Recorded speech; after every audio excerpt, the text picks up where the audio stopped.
வணக்கம். இன்று ஜூன் 15ஆம் திகதி உலக தந்தையர் தினமாகும். இந்த தினத்திலே உலகத்தில் உள்ள அனைத்து தந்தையருக்கும் எனது தந்தையர் தின நல்வாழ்த்துக்களை தெரிவித்துக் கொள்வதில் பெருமகிழ்ச்சி அடைகின்றேன். தனது குடும்பத்திற்காக நேரம் காலம் பார்க்காது அயராது உழைத்து தன்னுடைய பிள்ளைகளின் வளர்ச்சிக்காகவும் குடும்ப வளர்ச்சிக்காகவும் பாடுபடும் தந்தையருக்கு நிகர் யாருமே கிடையாது. தந்தையருக்கு நிகர் தந்தையரே.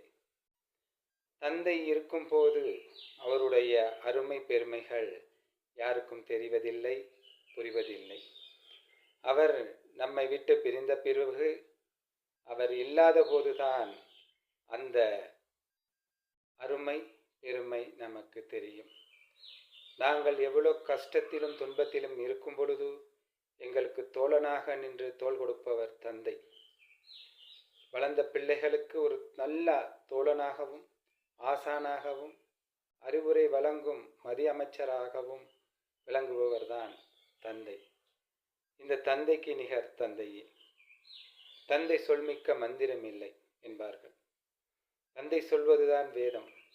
தந்தை ஒரு நாளும் தீயதை சொல்லித்தர மாட்டார். அவர் நல்லவற்றையே போதிப்பார். ஆகவே தந்தை என்பவர் தமக்காக வாழாமல் தனது குடும்பத்திற்காக வாழக்கூடிய ஒரு ஜீவன். அவரை போற்றுவோம், தந்தையரை மதிப்போம், தந்தையர் சொல்படி கேட்போம் என்று கூறி மீண்டும் ஒரு முறை எனது இதயபூர்வமான தந்தையர் தின நல்வாழ்த்துக்களை அனைவருக்கும் உரித்தாக்கிக் கொள்வதில் பெருமகிழ்ச்சி அடைகின்றேன்.